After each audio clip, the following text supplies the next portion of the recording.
Okay, so here we are for easy song number 5. This one is going to be Please Forgive Me by David Gray. Beautiful, beautiful song, beautiful songwriter. Fantastic record. The White Ladder that this came from is a beautiful record, and he's got a new one out as well, which is fantastic, or newish. So again, I'm going to tell you what the chords are, and then you can go through and try and work out the song for yourself.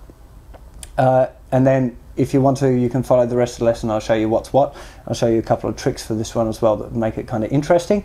So the chords in the wrong order, if you want to try and work it out yourself, which is what I'd recommend you do, would be A minor, E minor, C, G, F. So this song's got an F in it.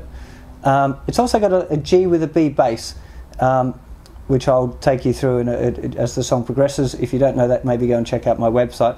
Quite a straightforward chord, and that's it. So again, nice easy chords. What I'd recommend is you stop this video now, go and try and work it out by yourself. If you can't work it out, then come back and watch the video. So, okay, so now you're back. Let's go through it. So, the basic sequence for this, we've got quite a kind of interesting strumming pattern that works well for this, but I'll take you through the chord sequence first. The chord sequence for the intro and the verses is C to E minor to A minor to G. And when I say G, you can play either the one finger at the top or the two fingers at the top. It doesn't really matter. So either just using your third finger or using your third and fourth finger, it makes no difference. So we'll talk about the strumming now because it applies pretty much through the whole song. So the song's got this kind of...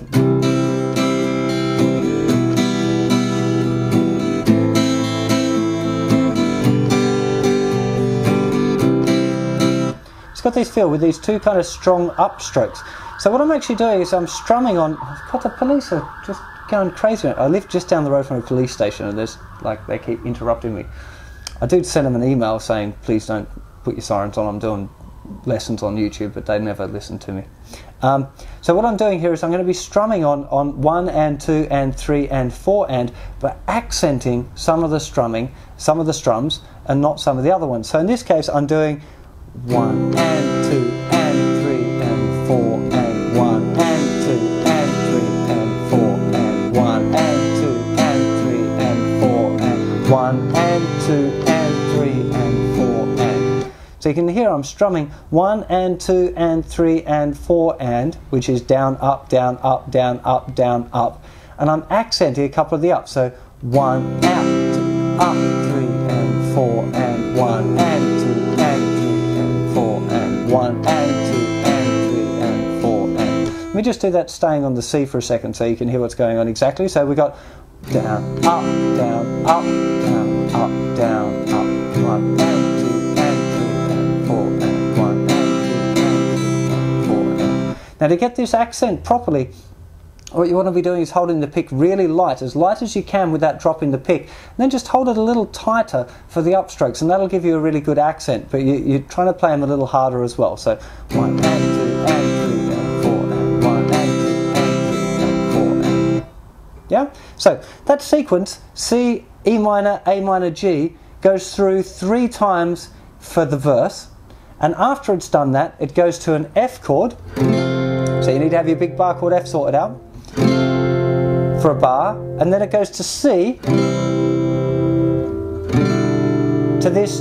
It's kind of like a G. You could think of it as an E minor 7 with a B bass, or I'd think of it as a G6 with a B bass. Either one of those is cool. Basically what you make sure that you do is your second finger is on the 2nd fret of the 5th string, and the tip of that finger mutes the 6th string, so 6th string doesn't sound. You leave the 4th string and the 3rd string open, and you use little finger on the 3rd fret of the 2nd string, and the thinner string, the E string, is open. So you get nothing, 2nd, open, open, 3rd, open. That's the frets, of course. Now, this chord's sometimes played with different fingers. In this song, I think it's best to use your 2nd and 4th fingers, which might seem a little awkward at first, but it'll be better long term if you use those fingers, because it's easier to change from the C chord into the F chord. So we'd have this C, G with a B bass, or G6 with a B bass, or E minor 7 with a B bass, doesn't matter what you call it. Then back to F, and then to C. So let me just play a verse for you so you can hear how it's all kind of the strumming and those chords fit together. I'll play the intro through once. So C, E minor, A minor, G. Verse, please forgive me if I act a little strange, for I know not what I do.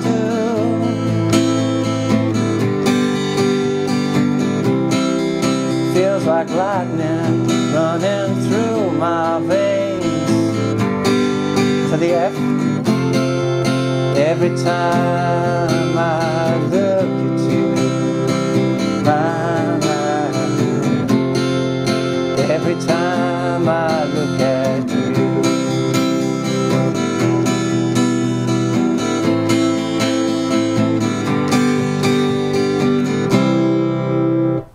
And that's the tune. It repeats that round for 4 verses. The very end it follows the same chord progression, but he does the whoa little vocal line, but the chord sequence and the strumming stay the same. Now, if you want to, I think I'm going to have time for this, otherwise this next bit will just be missing. But if you wanted to take it that little bit further, there's a nice way of playing the little riff here. So when you do the C chord, when you change to the E minor, you leave your first finger down for the first up, and then lift it off for the second up. So it gives you this little melody that sounds like this. A minor, G. Now what I'm doing for my G chord now is I'm playing it using the G chord using my 3rd finger on the 6th string, and then I'm letting it lay over to mute the 5th string. Then we're playing the D, G and B strings open, but when we're, well, that would be the whole G chord, but from the A minor we're leaving that first finger down again, so we end up having 3rd finger on the 6th string, muting the 5th string, open D, open G, 1st finger is down still on the note C, which is the 1st fret of the 2nd string, and I'm putting my little finger down on the thinner string as well, on the 3rd fret. And then I lift off my 1st finger for that 2nd up strum. Now the trick, if you want to make it sound really good, is to get the up strum to only go from the 2nd string, so from the 2nd string up. So we're not actually playing the thinnest string at all. Now that can be a little bit tricky, so don't worry too much about it if you can't get that straight away, but it just makes it for the nice, like for the intro, if you can play that riff, it sounds like this.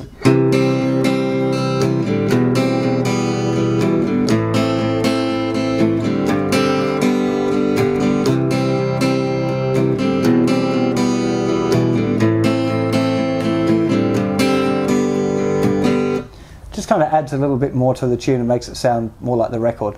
I think it's the 2nd guitar part that plays it on the record. I can't remember, but I'm sure if David Gray plays this on an acoustic guitar, he would probably do that because it sounds pretty cool. So, hope you're okay with that one. Quite a nice, easy song. Again, if you like what I do, please hit the orange subscribe button. Go and check out my main YouTube channel where I teach the guitar lessons, not just the songs. And don't forget to go and check out the website, JustinGuitar.com, for all of your guitar tuition needs. Oh God, I sound like an info commercial. Anyway, hope you've enjoyed that. Take care of yourselves and I'll see you soon. Bye-bye.